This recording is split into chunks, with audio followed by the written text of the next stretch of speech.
Welcome to the world behind midnight, where darkness reveals truths the daylight hides. Tonight, we descend into the frozen hell of northern Michigan, where 10 soldiers learned that some predators don't just hunt for survival.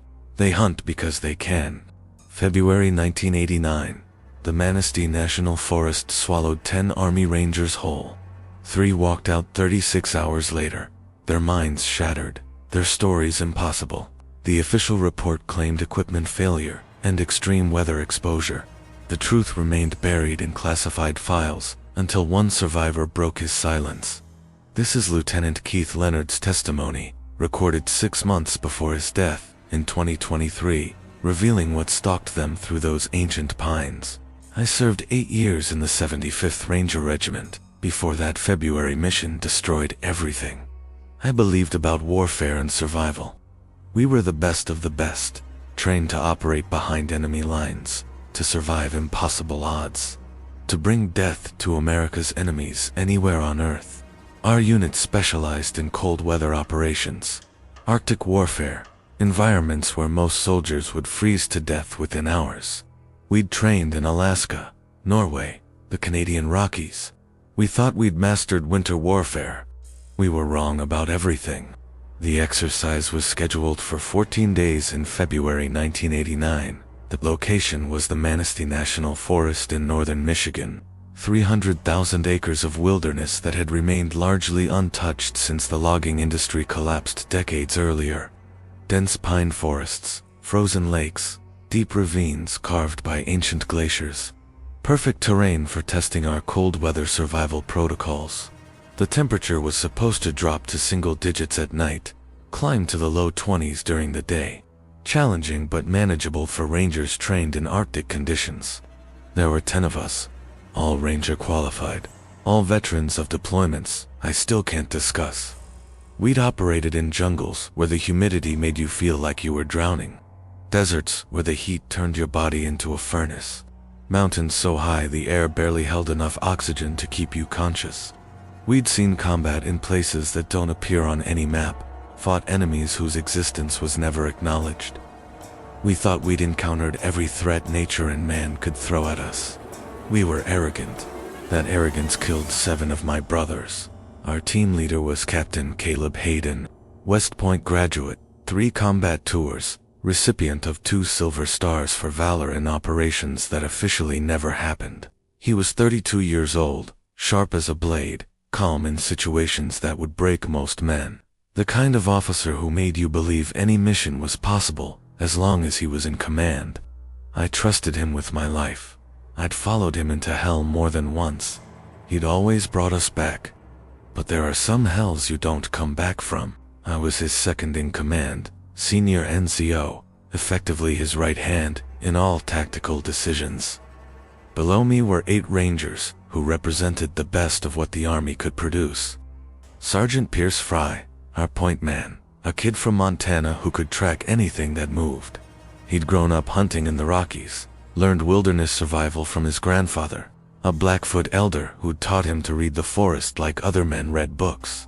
Pierce could spot sign that other trackers would miss, could move through dense brush without making a sound.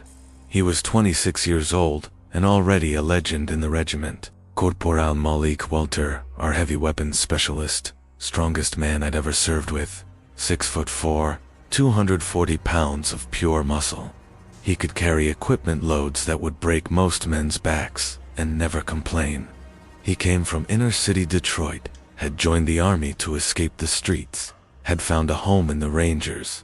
He could bench press 300 pounds and run 5 miles without breaking a sweat. But strength doesn't matter when you're fighting something that shouldn't exist. Corporal Travis Holder, our sniper, quiet as death itself. He had 14 confirmed kills in combat situations, could put a round through a target's eye at 800 meters. He came from rural Tennessee, had grown up shooting squirrels with his father's rifle, had turned natural talent into lethal skill through years of training.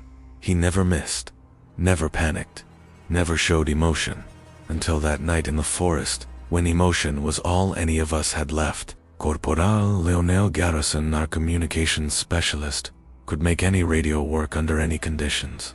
He'd been born in Puerto Rico, raised in New York, spoke 4 languages fluently. He'd saved our lives more than once by establishing communications when every other operator said it was impossible. He was our lifeline to the outside world, our connection to command, our way home. But in those woods, there was no way home. Not for most of us. Private First Class Augustus Jordan, our medic, 23 years old, trained to keep men alive in situations where death was the expected outcome. He'd worked trauma surgery in field hospitals, had performed procedures under fire that most doctors wouldn't attempt in fully equipped operating rooms. He carried enough medical supplies to establish a small clinic, knew how to treat everything from gunshot wounds to hypothermia. But there's no treatment for being torn apart by something that hunts humans for sport. Private First Class Riley Torres, our demolitions expert, could blow anything from a door lock to a bridge support. He came from Texas, had worked construction before joining the Army, understood structural engineering instinctively. He could create explosives from household materials, could breach any obstacle, could bring down any structure. But you can't blow up something that moves like smoke through the trees. Something that's been hunting these woods since before your ancestors learned to walk upright. Private First Class Dylan Emerson, our youngest ranger, at 21. Fresh from ranger school, but already proving himself in the field. He came from Oregon, had grown up hiking the Cascades, knew mountains and forests like some men know city streets. He was eager, enthusiastic, believed in the invincibility of youth. The forest taught him that youth means nothing when you're prey. He learned that lesson slowly, painfully, in the darkness while something with blue eyes watched him die. Private First Class Leslie Guerra, our intelligence specialist, analytical mind, wrapped in a wiry frame. She'd scored perfect on every aptitude test the Army could throw at her. Spoke 3 languages, could analyze enemy communications patterns in real time. She was one of the first women to make it through Ranger School after the program opened to female soldiers. She'd proven herself in combat, earned the respect of every man in the unit. She deserved better than what happened in those woods.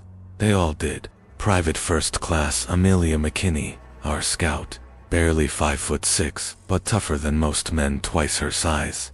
She came from rural Alaska, had grown up in conditions that would kill most soldiers during training.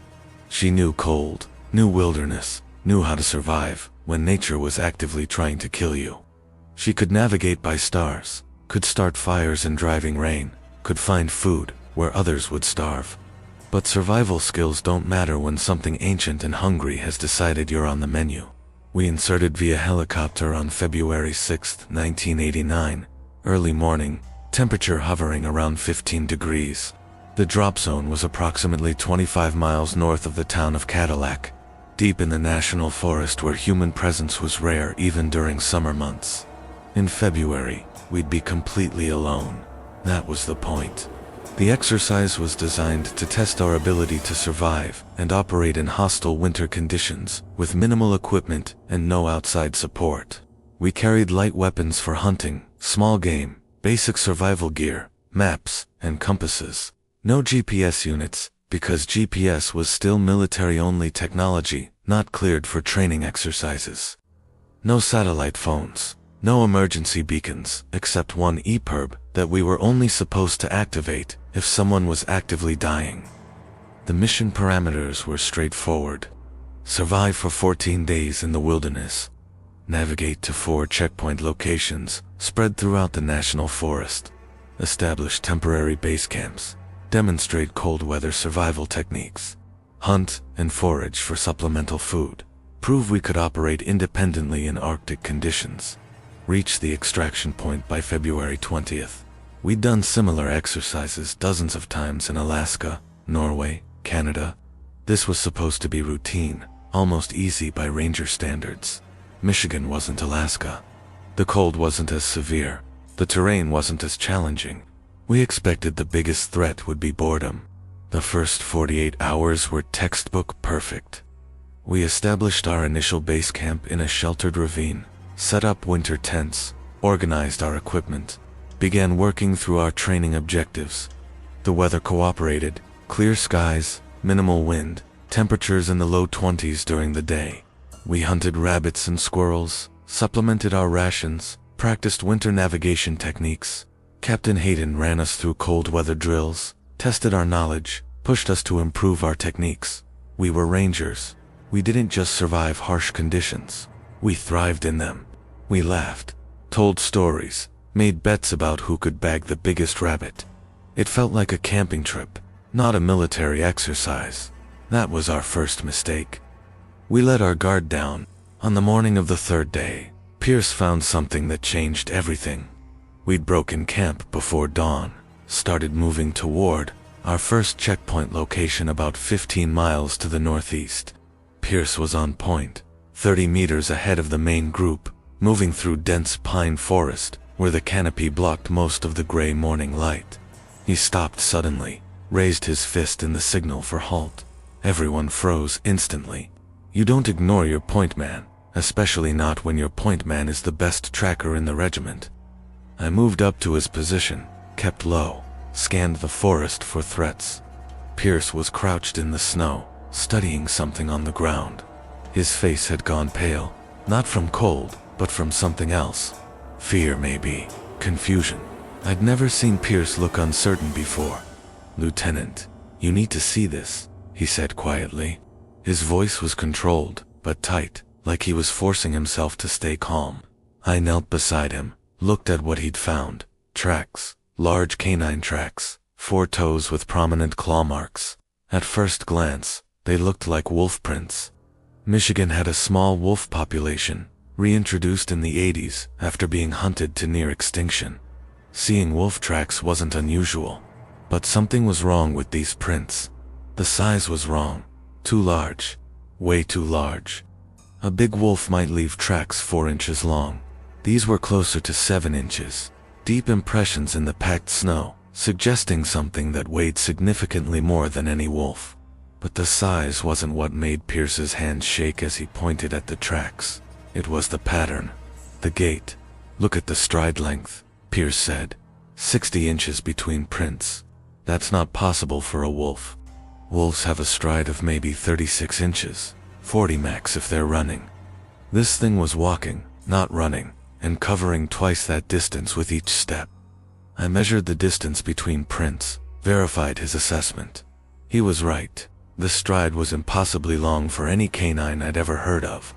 Pierce traced the track line with his finger, showed me something even more disturbing. Here, it's walking on 4 legs, normal quadruped gait. Then here, about 20 meters ahead, it stands up, goes bipedal, walks on 2 legs for maybe 40 meters, then drops back down to 4. He looked at me, waiting for an explanation that would make sense. I didn't have one. Animals don't do that. Wolves walk on 4 legs. Bears can rear up on their hind legs briefly, but don't walk bipedally for extended distances. Nothing in North America has the anatomy to alternate between quadrupedal and bipedal locomotion. Nothing natural. Captain Hayden came up to examine the tracks, brought the rest of the team with him. Everyone studied the prints, the impossible stride length, the places where the tracks showed the transition from 4 legs to 2 and back again. Malik suggested it might be a bear, maybe injured, moving strangely because of some wound. Travis pointed out that bears were hibernating in February, wouldn't be active. Leslie proposed it could be tracks from multiple animals, overlapping in a way that created the illusion of bipedal movement. Pierce shook his head, showed her how the depth and spacing proved these were single tracks, one animal moving in ways that defied normal biology. Whatever made these tracks weighs at least 250 pounds, maybe more, Pierce said. It's traveling alone, moving with purpose, not wandering randomly. And it passed through here less than 2 hours ago. The snow in the tracks hasn't started crusting yet. Captain Hayden stared at the tracks for a long time. I could see him processing, trying to fit what we were seeing into some rational framework. He was like all of us, trained to deal with human threats, environmental hazards, equipment failures. Not trained to deal with creatures that shouldn't exist. Could be a deformed wolf, he finally said. Some genetic abnormality that affects its gait. Or maybe someone's exotic pet that escaped, some kind of wolf-dog hybrid. People keep all kinds of illegal animals up here, away from authorities. It was a reasonable explanation. The kind of logical assessment that would satisfy most people. But Pierce wasn't convinced. Neither was I. I'd seen enough tracks in enough environments to know when something was wrong. These tracks were wrong in ways I couldn't fully articulate. Wrong in a way that made my spine tingle with primitive warning signals. We keep moving, Hayden decided. Stay alert. Watch for more tracks. If we encounter this animal, we scare it off with noise. Probably more afraid of us than we are of it. Standard wildlife protocols. We kept moving, but the atmosphere had changed. The forest felt heavier somehow, darker, even though the sun was climbing toward noon.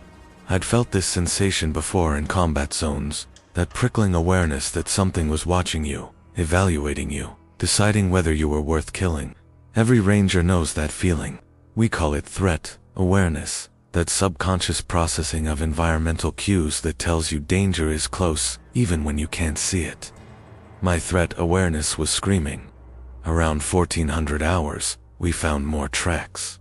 Multiple sets this time, at least 6 different animals based on the variations in size and depth.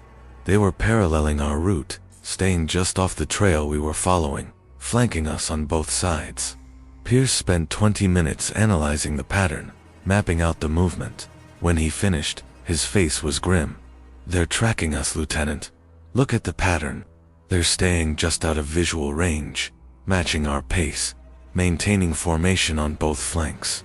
This is pack behavior, coordinated hunting tactics. They're not afraid of us. They're evaluating us. Wolves do hunt in packs, use coordinated tactics to bring down prey larger than themselves. But wolves don't track armed humans. Wolves don't follow groups of 10 men through the forest. Wolves are opportunistic predators that avoid confrontation with humans whenever possible. These things, whatever they were, weren't avoiding us. They were studying us, learning our patterns, our movements, our capabilities. They were doing what we'd do if we were hunting dangerous prey. They were gathering intelligence before committing to an attack. Captain Hayden called everyone together, laid out the situation. We have unknown contacts, probably wolves, definitely predators, tracking our movement. At least 6 of them, maybe more. Until we know what we're dealing with, we move in tight formation. Nobody wanders off for any reason. Nobody goes anywhere alone. 2-man teams minimum for everything. We're rangers. We're not going to be intimidated by wildlife. But we're also not going to be stupid. Stay sharp, stay together, stay ready. Nobody questioned the orders. We were professionals. This was just another tactical situation requiring adaptation. But I could see the unease in some of the younger rangers' eyes. Amelia kept glancing at the tree line, her hand resting on her rifle. Dylan's usual enthusiasm had been replaced by tight-lipped concentration. Even Malik, our unshakable heavy weapons specialist, seemed tense in a way I'd never seen during combat operations. We'd all felt it now, that sense of being watched, being evaluated, being hunted. The prey instinct that humans had supposedly evolved beyond was asserting itself, screaming warnings that our rational minds tried to ignore. We continued toward the first checkpoint, moving faster now, pushing to reach it before dark. The forest grew denser, the shadows deeper even though it was mid-afternoon. The tracks kept appearing, sometimes on our left flank, sometimes on our right, sometimes behind us but never in front. Whatever was following us was controlling our movement, herding us in a specific direction, at a specific pace. I shared my concerns with Captain Hayden during a brief halt. "Sir, I think they're driving us. Predators herd prey toward kill zones, places where escape is impossible. We might be walking into an ambush." Hayden studied the map, traced our route, looked at the terrain ahead. If we deviate from our planned route, we add at least 2 days to reach the checkpoint. That means 2 more nights in the open with these things circling us. Our best option is to keep moving, reach the checkpoint, see if there's any communication equipment at the ranger station. If we're lucky, we can call for early extraction. He was right from a tactical standpoint. Breaking from our route risked getting lost in unfamiliar terrain. But my gut was telling me we were making a mistake, that we were giving these creatures exactly what they wanted. My gut had kept me alive in more than one combat situation. I should have trusted it. The sun set around 1730 hours in February in northern Michigan. Darkness came fast and complete, swallowing the forest until we couldn't see more than 10 feet in any direction, even with night vision. We made camp in a small clearing, established a defensive perimeter, set up rotating watches. The temperature dropped to single digits. The wind picked up, making the pines creak and sway. And then they started howling. The first howl came from the north, low and long, rising and falling in a pattern that sounded almost musical. But there was something wrong with it, something that made your skin crawl. It sounded like a wolf, but with undertones that were too deep, too resonant, like there was a human voice mixed in with the animal sounds. Then another howl answered from the east, then another from the south, then another from the west. 4 separate howls from 4 different directions, perfectly spaced around our position. We were surrounded. The howls continued, establishing a pattern, communicating information. These weren't random animal vocalizations. They were coordinated, purposeful, confirming positions, sharing intelligence. The pack was in place, ready to move, waiting for some signal that only they understood. "Just wolves," Captain Hayden said, but his voice lacked conviction. "They're curious about us, probably never encountered a group this large before. They'll move on once they realize we're not a threat." I wanted to believe him. I wanted to believe this was normal animal behavior, that we were just experiencing routine wildlife encounters. But those howls weren't normal. They weren't curious. They were calculated, threatening, announcing that we were in their territory and we'd been judged and found wanting. "Lieutenant Leonard," Hayden said, "take first watch. Wake Malik at 0200. Standard 2-hour rotation." I nodded, settled into position with my rifle across my lap, watched the darkness beyond our camp. The howling continued at irregular intervals, sometimes close enough to make the hair on my neck stand up, sometimes distant enough to almost fade into the wind, but always surrounding us, always reminding us they were out there, watching, waiting, deciding when to strike. Around 0230 hours, I heard something else. Movement beyond the perimeter, heavy footsteps crunching through frozen snow. I raised my rifle, flipped on my weapon light, swept it across the darkness. Nothing, just trees and shadows. The footsteps stopped. Then I heard breathing, heavy and wet, something panting just beyond the reach of my light. Something big, something close enough to rush me in seconds. "Show yourself," I called out, my voice low but carrying. Training took over, automatic threat response. Challenge the unknown contact, identify the threat, prepare to engage. The breathing stopped. Silence so complete, it felt like the forest was holding its breath. Then, slowly, 2 eyes opened in the darkness about 30 feet from my position. Not reflecting my light like normal animal eyes would. Glowing, actually luminescent. Bright blue like LED lights. They were 7 feet off the ground, too high for any wolf standing on all fours, too high for any bear I'd ever heard of. Whatever this thing was, it was standing upright on 2 legs, tall as a basketball player, looking directly at me with eyes that held more than animal intelligence. I should have fired. Every ounce of training said engage the threat, put rounds on target, eliminate the danger. But I couldn't move. Those eyes held me frozen, paralyzed not by fear, but by something else. Recognition, maybe. Understanding that I was looking at something ancient, something that had been hunting in these woods since before my species learned to make fire. Something that was deciding right now whether I was worth killing or whether I should be left alive to spread terror. It chose to let me live. The eyes blinked once, slowly, deliberately. Then they closed. The breathing sound moved away, heavy footsteps receding into the forest, fading until there was nothing but wind in the pines. It was gone. I sat there shaking, adrenaline flooding my system, my fingers still on the trigger of a rifle I hadn't been able to fire. I didn't wake the others, Didn't tell them what I'd seen. Not yet. I told myself it was a trick of the darkness, exhaustion playing games with my perception, cold affecting my judgment. But I knew what I'd seen. I knew it had been close enough to kill me, and I knew it had chosen not to. That terrified me more than an attack would have.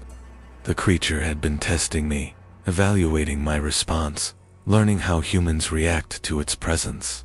It was gathering intelligence, preparing for something bigger.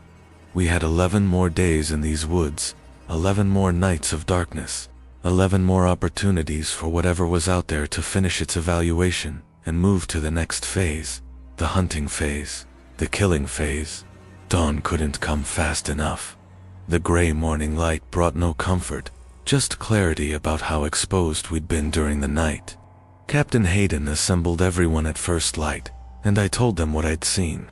The blue eyes, the impossible height, the intelligence behind that gaze. Some of them looked skeptical, probably thinking I'd imagined it. Let fear and darkness create monsters that didn't exist. But Pierce didn't look skeptical. Neither did Amelia. They'd grown up in wilderness areas, knew the forest, knew wildlife. They knew that what I was describing didn't match anything natural. Blue eyes, Hayden repeated slowly, processing the information. Standing 7 feet tall, bipedal stance, watching you from the darkness, but not attacking. That matches the tracks we found yesterday. Something that can walk on 2 legs, or 4. Something big enough to leave prints that size. He was quiet for a moment, thinking. Then he said something I didn't expect. There are stories about this area. I looked into the local folklore before we deployed here. Thought it might be useful cultural information. The locals talk about something called the Dogman, a creature that's part wolf, part human, 7 feet tall, walks upright, has blue eyes that glow in the dark. Sightings go back over 100 years, all the way to the lumber camp days in the 1880s. Leslie, our intelligence specialist, raised an eyebrow. Sir, you're not seriously suggesting we're dealing with some cryptid monster? There are logical explanations for what Lieutenant Leonard saw. Sleep deprivation, cold stress, limited visibility, creating optical illusions. She was right to be skeptical. We were trained soldiers, not paranormal investigators. We dealt in facts, threats we could quantify and neutralize. But facts don't explain eyes that glow blue in the darkness 7 feet off the ground. I'm not suggesting anything, Hayden replied. I'm telling you what the locals believe. Whether it's real or not, doesn't matter right now. What matters is something is tracking us, something that shows intelligence and coordination beyond normal wolf behavior. We need to reach the checkpoint, see if we can establish communications, get some answers about what wildlife is actually in this forest. He looked at the map, traced our route. We're about 8 miles from the first checkpoint. We move fast, stay together, reach it by mid-afternoon. Questions? Nobody had questions. What could we ask that would make this situation make sense? We packed up camp, formed a tight movement formation, started pushing toward the checkpoint. Pierce was on point again, but this time I had Malik moving with him. Nobody traveled alone anymore. The pack followed. We could see them now, glimpses between the trees, massive shapes that appeared and disappeared like smoke. They weren't hiding anymore. They wanted us to see them, wanted us to know we were being hunted. There were at least 8 of them that we could count, maybe more staying out of sight. They moved with eerie coordination, bounding through the forest on all 4s, then occasionally rising up on 2 legs to peer over obstacles or get a better view of our position. Their fur was dark gray and brown, thick winter coats that made them look even more massive than they already were. Their heads were distinctly canine, wolf-shaped with elongated snouts and pointed ears. But the proportions were wrong, too large, too human in some ways. And their eyes, all of them had those same glowing blue eyes I'd seen in the darkness. 8 sets of blue eyes, watching us from the forest, tracking our movement, waiting for their moment. Why aren't they attacking? Dylan asked, his voice tight with barely controlled fear. There are 8 of them, and 10 of us. They could rush us right now, overwhelm us with numbers. Why are they just watching? It was a good question. Wolves attack when they have numerical advantage over prey. These things clearly had the numbers, the size, probably the strength, but they were holding back, staying just out of rifle range, observing rather than engaging. They're learning, Pierce said quietly. Watching how we move, how we react to threats, how we defend ourselves. This is what wolves do before they attack elk or moose. They test the herd, probe for weakness, identify the easiest target. They'll attack when they're ready, when they've figured out exactly how to take us down with minimum risk to themselves. He was right. We'd stopped being rangers, conducting a training exercise. We'd become prey being studied by predators that had been perfecting their hunting techniques for thousands of years. Around midday, we entered a ravine, steep walls on both sides, narrow floor covered in deep snow. Classic kill zone, the kind of terrain you avoid in combat situations, because it channels your movement and limits your options. But our route to the checkpoint went straight through it. Captain Hayden stopped at the entrance, evaluated the tactical situation. "This is a fatal funnel," I said. "If they hit us in here, we've got nowhere to go. We should find another route." Hayden studied the map, traced alternative paths. "Any other route adds at least 8 hours to our travel time. That means another night in the open with these things circling us. I don't want to give them another night." He made the decision. "We go through fast. Spread formation. Travis takes high ground on the west ridge for overwatch. Lionel, on the east ridge. Everyone else moves through the center, at double time. We don't stop for anything." Travis and Lionel started climbing to their overwatch positions, while the rest of us prepared to move through the ravine. It stretched ahead maybe 300 meters, walls 40 feet high on both sides. Floor littered with fallen trees and snow-covered boulders that would slow our movement. Every tactical instinct I had was screaming not to enter that ravine. But orders were orders, and Hayden's logic was sound. Another night exposed in the forest was probably more dangerous than a few minutes of vulnerability in a ravine. "Move out," Hayden ordered. We ran, combat pace, weapons ready. The ravine swallowed us, walls blocking the weak sunlight, making everything dim and gray. We made it about halfway through before Travis's voice crackled over the radio. "Contact. Multiple contacts on both ridges. They're above you, at least 6 of them, positioned for ambush." I looked up, saw them, silhouettes against the gray sky, standing on the ridge lines, looking down at us. They weren't moving, weren't preparing to attack. Just watching, letting us see them, letting us understand that they could have ambushed us, but chose not to. "Why are they letting us through?" Amelia whispered. The same question Dylan had asked earlier. "Predators don't let prey escape from kill zones. Not unless they have a reason." And then I understood. They were herding us toward something, somewhere they actually wanted to kill us, somewhere even more ideal for their purposes than this ravine.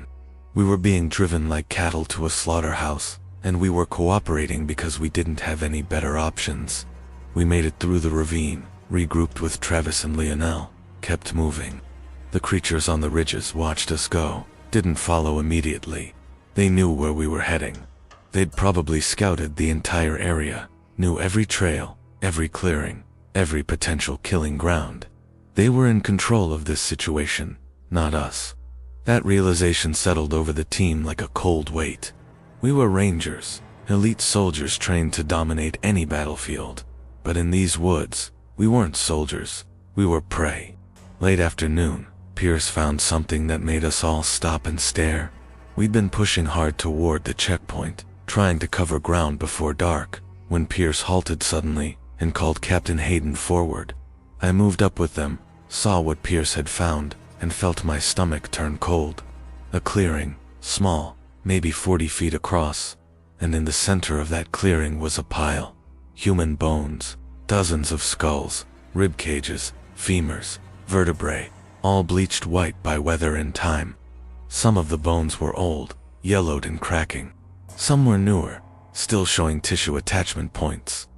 Scattered around the bones were objects. A watch, corroded and stopped. A wallet, leather rotted but still identifiable. A hunting rifle, rusted until it was barely recognizable. A park ranger's hat, faded and torn. A child's shoe, small and heartbreaking. "What the hell is this?" Malik said, his voice hollow. He'd seen combat, seen death in its most violent forms. But this was different. This was deliberate, organized, purposeful. This wasn't a battlefield. It was a trophy room. Pierce knelt beside the pile, examined the bones with the clinical detachment of someone trained in field forensics. Some of these bones show scoring marks consistent with large canine teeth. Others show what looks like tool marks, like they were deliberately arranged. This isn't a natural accumulation of remains. This is a display.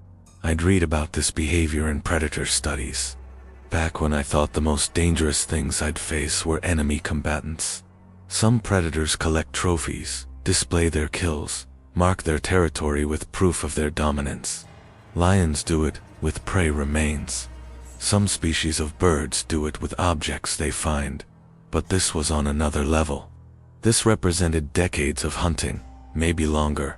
Hundreds of people had died in these woods, been killed by these creatures, and their remains had been collected and displayed like trophies in a hunter's lodge. "They're showing us what they've done," Leslie said quietly. "This is a warning. They're telling us what happens to people who come into their territory, or they're telling us what's going to happen to us." Augustus added, his medical training unable to hide the fear in his voice.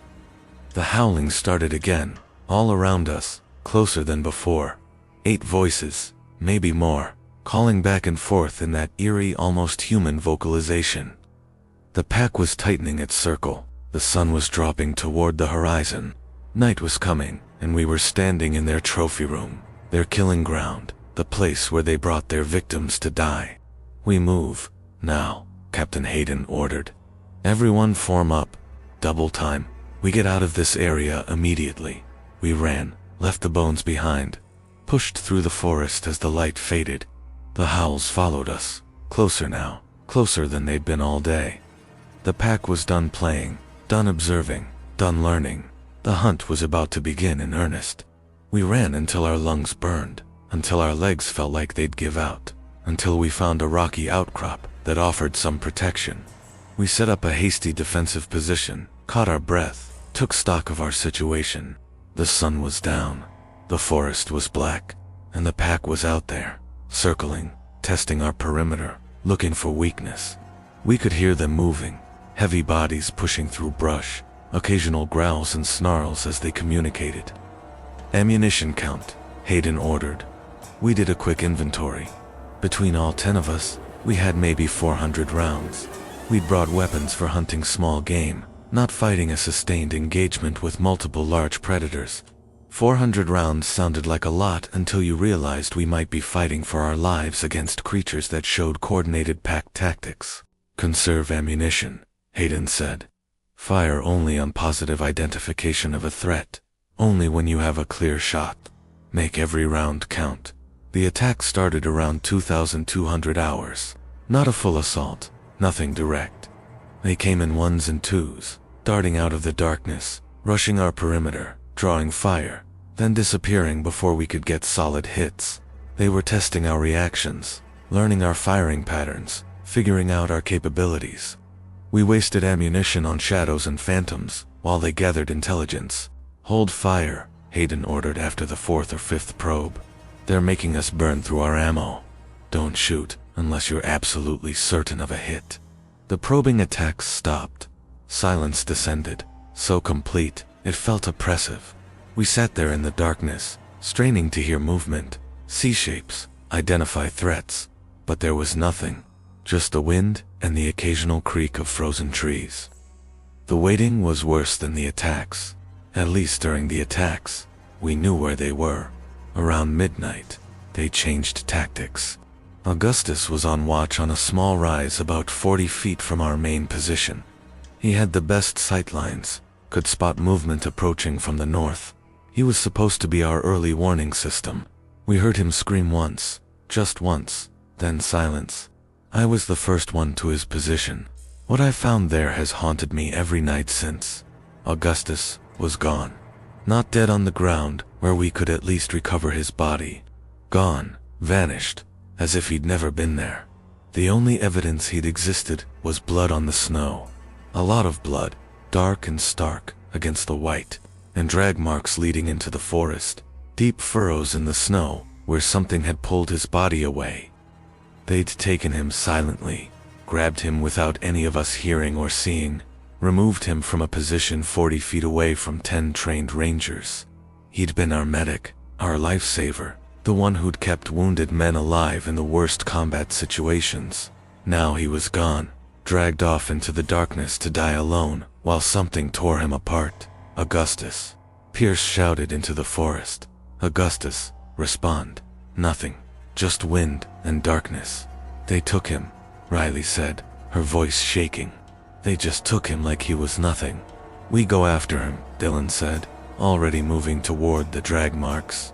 He might still be alive. We can't just leave him. He's not alive, I said, hating every word. Augustus had saved lives under fire, had pulled wounded rangers back from the edge of death more times than I could count. But I'd seen the blood, seen how much there was, seen the violence of those drag marks. I knew wolf hunting tactics, knew how pack predators killed. They grabbed, they dragged, they killed fast, then they fed. Augustus was already dead, and going after him would just give the pack more victims. If we follow those tracks, we die too. Captain Hayden's face could have been carved from stone. We hold position, tighten the perimeter. Nobody moves more than arm's length from another ranger. Nobody. Dylan looked like he wanted to argue, wanted to accuse us of abandoning a brother. But he saw the logic, saw that Hayden was right. The mission had changed. This wasn't a training exercise anymore. This was survival, pure and simple. We tightened our defensive perimeter, 9 of us now instead of 10, and waited for the next attack. It came at 0300. No probing this time, no testing. They hit us hard from multiple directions simultaneously. I saw one clearly for the first time in direct firelight. It came charging out of the darkness at full speed, moving on 2 legs like a man, but with the power and grace of something built for killing. 7 feet tall, heavily muscled, covered in thick gray-brown fur, arms that ended in hands with opposable thumbs and curved claws. A head that was pure wolf, massive jaws filled with teeth, designed for tearing flesh, but with a skull structure that was too large, too developed, too intelligent, and those eyes, glowing blue even in the muzzle flashes from our rifles, holding an awareness that no animal should possess. I fired, center mass, 3 rounds. It staggered but didn't go down, didn't stop, just absorbed the impacts, and kept coming. It hit our line and swatted Private Riley Torres aside like she weighed nothing. Riley flew 8 feet, hit a tree with a crack that meant broken bones. I heard her scream, heard the air blast out of her lungs. Malik put 4 more rounds into the creature, aimed for the head this time. That put it down. It crashed into the snow, twitched, went still. But there were more, at least 5 more hitting our perimeter from different angles. Screams and gunfire and chaos. Travis engaged one hand-to-hand when it got past his rifle. The big Tennessean grappling with something that outweighed him by 100 pounds. For a few seconds I thought he might win, thought raw determination might overcome the size disadvantage. But the creature was stronger, faster, built for this kind of violence in ways humans aren't. It grabbed Travis's arm and twisted. The sound of his shoulder dislocating was audible even over the gunfire. Travis screamed. Pierce shot the creature off him, 3 rounds to the skull. It went down hard. Fall back, Hayden shouted. To the rocks. Everyone to the rocks. We retreated, dragging our wounded, Riley with broken ribs, Travis with a dislocated shoulder, and Corporal Amelia McKinney who'd taken claws across her face and was bleeding heavily. The creatures pursued for a moment, then stopped, regrouped, melted back into the darkness. We'd killed 3 of them, maybe wounded others, but we'd lost ground, lost defensive positions, and now we had 3 wounded who couldn't fight effectively. 9 rangers, only 6 combat effective, ammunition depleted, and the pack was still out there regrouping, learning from what had happened, adapting their tactics. They're smart, Pierce said, his voice tight. Too smart. They're not attacking randomly. They use diversions, coordinated assaults, flanking maneuvers. These are military tactics, not animal behavior. He was right. Whatever these dogmen were, they weren't operating on instinct alone. They were thinking, planning, adjusting their strategy based on our responses. That made them more dangerous than any enemy I'd faced in combat, because they combined human-level intelligence with animal-level savagery. Dawn came slowly, gray light filtering through clouds that promised snow. We took stock in the morning light. Riley had died around 0500, internal injuries from being thrown, bleeding somewhere we couldn't reach, even with Augustus's medical supplies. We buried her in the snow, said whatever prayers we could remember, then kept moving because staying in one place meant death. Travis could walk, but couldn't fight with one arm. Amelia could see out of one eye, but was fading from blood loss and shock. We were down to 8 rangers, only 5 fully combat capable, against a pack that had just proven they could take casualties and keep fighting. The first checkpoint was still about 4 miles away. In good conditions, maybe 2 hours of travel. In our condition, with wounded, through hostile terrain, it would take most of the day. We started moving. The pack followed. They didn't hide anymore. They walked alongside us in the trees, sometimes close enough to count. 7 of them that we could see, massive shapes that moved with predatory confidence. They could have finished us. They were choosing not to, drawing it out, making us suffer, hunting us for sport the way humans hunt animals for entertainment. Why don't they just kill us? Leslie asked, voicing what we were all thinking. They have the numbers, the advantage. Why are they playing with us? Because they're not just hunting for food, I said. They're hunting because they enjoy it. I'd read about this in predator studies, back when such things seemed academic. Some predators kill for pleasure. Orcas do it, playing with seals before eating them. House cats do it, torturing mice.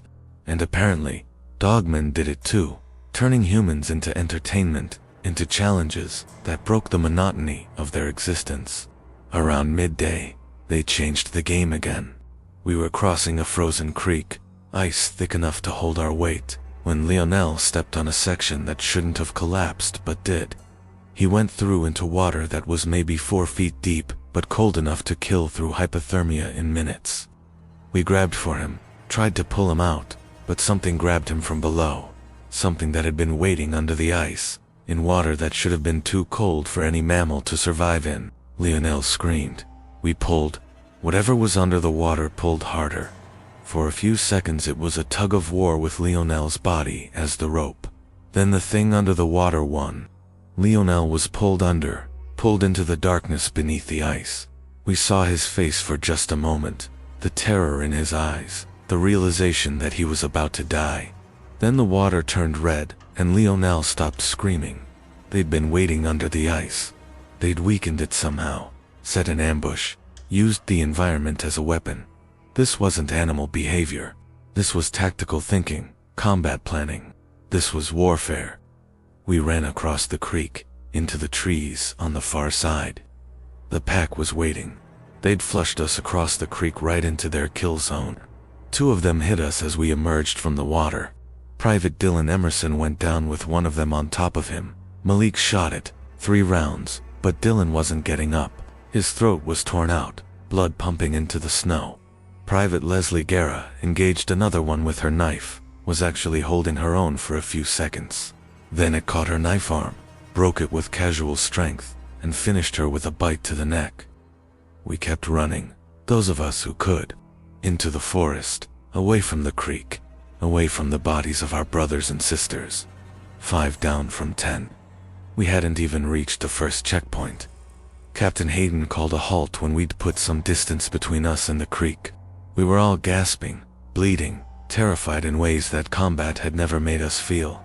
Sound off, Hayden ordered, needing to confirm who was still alive. Leonard Pierce. Malik, his voice was weak. The fight at the creek had injured him somehow. Travis, one-armed, barely functional, and that was it. 5 of us. 3 combat effective, against a pack that numbered at least 7. "We're not going to make it to the checkpoint," Pierce said. It wasn't defeatism, just tactical assessment. "We're moving too slow. They're picking us off one by one. By nightfall, there won't be anyone left to extract." Hayden looked at the forest, at the shapes moving between the trees. "What do you suggest?" Pierce studied the terrain, found what he was looking for. "We stop running. We find defensible ground, and we hurt them. We hurt them so badly, they decide we're not worth the effort anymore." It was a long shot, maybe an impossible one, but it was the only chance we had. You can't outrun wolves. Every hunter knows that. Wolves have endurance, can run for hours, can chase prey until it drops from exhaustion.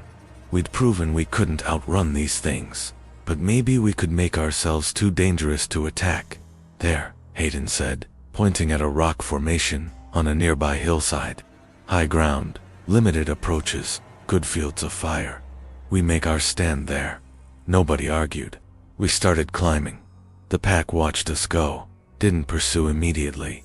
I think they were curious. We'd been running all this time. Now we were changing behavior, doing something unexpected. They wanted to see what we were planning. Let them watch, let them be curious. We were done being prey. We reached the rock formation around 1500 hours.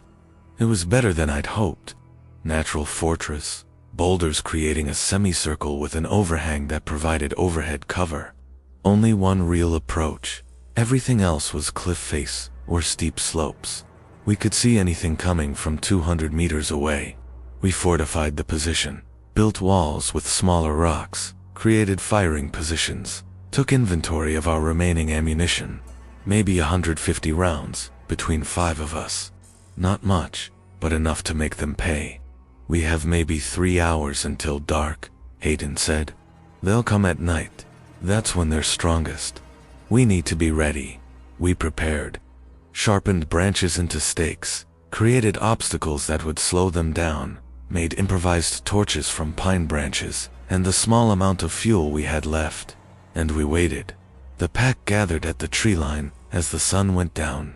I counted 7 of them, 7 massive shapes watching us from the shadows, their blue eyes glowing in the fading light.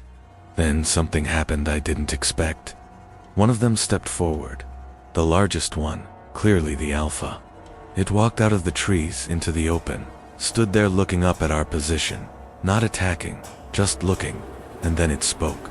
Not words, not human language, but vocalizations that had clear meaning, deliberate sounds that were attempting communication. "What the hell is it doing?" Malik whispered. "I think it's talking to us," Pierce said. The alpha made more sounds. Then it gestured, pointed at us, pointed at the forest, made a sweeping motion like it was dismissing us. "It wants us to leave," Pierce translated. "It's giving us a chance to run." "Leave, and go where?" I asked. "Back down the hill into their kill zone." Pierce shook his head. "I don't know what it's offering, but that's what it's saying. Leave now, or die here." Captain Hayden stood up, walked to the edge of our defensive position, looked down at the alpha. "We're not leaving," he called out. "You want us? Come get us." The alpha tilted its head, those blue eyes studying Hayden with an intelligence that was deeply unsettling. It was evaluating him, measuring him, making a decision. Then it threw back its head and howled, long and loud, filled with something that sounded like anticipation, like joy. The rest of the pack joined in. 7 voices howling in the darkness, 7 predators announcing that the hunt was about to end. The alpha dropped to all 4s. The pack spread out, began their approach. "This is it," Hayden said quietly. "Make them pay for every inch." We raised our weapons, checked our ammunition one last time, said whatever prayers we knew, and waited for the storm to hit. They came out of the darkness like living nightmares. 7 of them moving low, using terrain for cover, nothing like the random animal charges I'd expected. This was coordinated assault, fireteam tactics, bounding overwatch, exactly like we'd been trained to do. They'd watched us, learned from us, and now they were using our own doctrine against us, covering fire. Hayden shouted, "Don't let them close. We opened up muzzle flashes, lighting the night, bullets finding targets.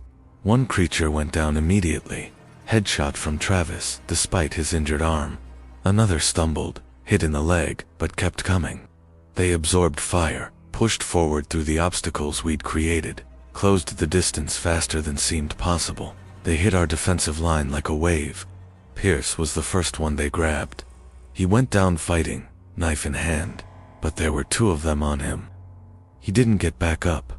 Travis, one-armed, still managed to kill another one, shoved a sharpened stake right through its chest as it charged him. But a third one took him from behind, grabbed him with claws that punched through his body armor. Travis died on his feet, still fighting to the last breath. Malik engaged one in hand-to-hand, the big man from Detroit using his size and strength against something that shouldn't exist. He was winning for a moment, actually driving it back, until it called for help. 2 more came at him from the sides. Even Malik couldn't fight 3 at once. It was chaos. Blood, and screaming, and gunfire. I emptied my rifle into one creature, watched it keep coming despite multiple hits, had to finish it with my knife when it got too close. But there was always another one, always more of them. Then it was just me and Hayden, back to back, surrounded. 4 creatures circling us, the survivors of their pack, wounded but still strong, still determined to finish what they'd started. "Been an honor," Lieutenant Hayden said. "Honor's mine, sir," I replied. The Alpha stepped forward. We'd hit it multiple times during the fight, blood matting its fur, but it was still standing, still in command. It made that sound again, those deliberate vocalizations. And this time I understood the intent, if not the words. "You fought well. You hurt us. But now it ends." I raised my knife. Hayden raised his. We weren't going to die on our knees. The Alpha lunged, and that's when the helicopter appeared. I don't know how they found us. Maybe someone at command got worried when we missed check-ins. Maybe they saw the gunfire from the air. Maybe it was just blind luck. But a UH-60 Black Hawk came over the ridge, searchlight blazing, and behind it an Apache gunship, door gunners opening up on the creatures with .50 caliber machine guns. The pack scattered. The Alpha looked at me one last time, those blue eyes filled with something that might have been respect, might have been promise. Then it was gone, disappearing into the forest with what remained of its pack. The Black Hawk landed. Soldiers poured out, established a perimeter, but there was nothing to secure. The creatures were gone. All that remained was bodies and blood, and 2 men who'd survived something impossible. "What happened here?" the major in charge demanded. "Where's the rest of your team?" I looked at Hayden. He looked at me. "Training accident," Hayden said quietly. "Wolves. We were attacked by wolves." The major didn't believe us. How could he? But he didn't push. Not then. He loaded us onto the helicopter, got us out of there. As we lifted off, I looked down at the hillside where we'd made our stand, at the bodies we were leaving behind, at the forest that had claimed 7 of my brothers and sisters. And I saw them, at the tree line, the pack watching us go, the Alpha standing in front, not pursuing, just watching. We'd hurt them, killed several, made them pay a higher price than they'd expected. But they were still there, and they'd be there long after we were gone. The helicopter banked, and the forest disappeared from view. But it never disappeared from my mind. I'm 73 years old now. I've lived 34 years with what happened in those woods. 34 years of nightmares, of silence, of watching other people walk into the same trap that killed 7 Rangers. Captain Hayden died in 2018, heart attack officially, but I think it was the weight of what we'd seen, what we'd survived, what we could never talk about. I'm the last one left, the last witness, and I'm not going to stay silent anymore. What I'm about to tell you isn't just history, it's current, ongoing, getting worse with each passing year. The locals talk about a 10-year cycle, peak activity periods when the Dogmen are more aggressive, more visible, more willing to attack humans. If the pattern holds, 2029 is the next cycle year. We're approaching it now, and the reports are backing up what I've feared. In January of this year, 4 hikers disappeared in the Manistee National Forest, same area where we lost 7 rangers. Their equipment was found scattered over a mile. Their bodies were never recovered. Official cause, unknown. Presumed loss to exposure. In March, a family camping near Cadillac, parents found dead, torn apart by what the medical examiner called large animal attack. 2 children, ages 7 and 9, vanished. No bodies, no evidence, nothing. Just gone. In May, a hunting guide reported being stalked by something that walked on 2 legs through the forest for over 3 hours. He fired at it, hit it, watched it, absorbed the bullet and kept coming until he reached his truck and escaped. He quit guiding the next week, moved to Florida. Won't talk about what he saw. These are just the incidents I know about, just the ones that made it to local news before being explained away. How many more are there? How many people have walked into those woods and never come back? The government is still covering it up, still explaining away deaths, still hiding the truth. But they're getting sloppy, or maybe there's just too much to hide now. Too many witnesses, too many reports, too much evidence that something is out there. I've been in contact with other survivors, people who've encountered the Dogman and lived. We've formed a network, share information, try to warn people heading into danger. There's a retired DNR officer in Wisconsin who's documented 70 sightings over 25 years. He says the population is growing, expanding into new territories. There's a woman in Minnesota who lost her husband to something in the woods, spent 15 years compiling files on disappearances. She has evidence of hundreds of cases. There's a former state trooper from Ohio who responded to an attack call, found something that made him quit law enforcement entirely. We're not the only ones who know. The government has teams, researchers, hunters, whole units dedicated to monitoring the Dogman population. I've heard stories about Black Ops teams that go into the woods specifically to track these things. Surveillance programs using satellites and drones. Containment protocols trying to keep them in specific areas. It's all failing. The Dogmen are adapting faster than we can respond. They're moving into new territories, breeding at higher rates, getting bolder about approaching human settlements. And the government's solution is the same as it's always been. Cover it up. Deny it. Let people walk into danger, because admitting the truth might cause panic. Let me tell you about panic. Panic is watching your friends die in front of you, killed by something that shouldn't exist. Panic is being hunted through the forest by creatures smarter than you, faster than you, stronger than you. Panic is realizing everything you thought you knew about the world is wrong. That's real panic, and it's coming whether the government admits it or not. I've thought a lot about what these things are, where they came from. I don't have answers, just theories. Most likely, they're a relict species, something that evolved alongside humans and wolves. A branch of the canid family that developed intelligence and bipedalism. For thousands of years they stayed hidden, kept their numbers low, avoided human contact. But the wilderness is shrinking. Every year there's less wild land, more development, more humans pushing into areas that used to be theirs. The Dogmen are being squeezed. And when predators are squeezed, they adapt or die. These things have been adapting for thousands of years. They're not going to die. They're going to push back. The 10-year cycle makes sense in that context. Every decade a new generation reaches maturity, needs to establish territories. But there's less territory every cycle, so they push further, hunt more aggressively, take bigger risks. That's what we're seeing. The cycle intensifying. Encounters increasing, body count rising. I don't know what the solution is. I've thought about it for 34 years. We can't hunt them to extinction. Too many have tried. Too many have died. They're smarter than us in the woods. Know every trail, every hiding spot, every ambush point. We can't contain them. They're expanding, despite every effort. And as wilderness shrinks, they'll expand faster. We can't coexist with them. They're predators. We're prey. There's no negotiating with that. No treaty that can be signed. The only thing we can do is be aware, be careful, be prepared.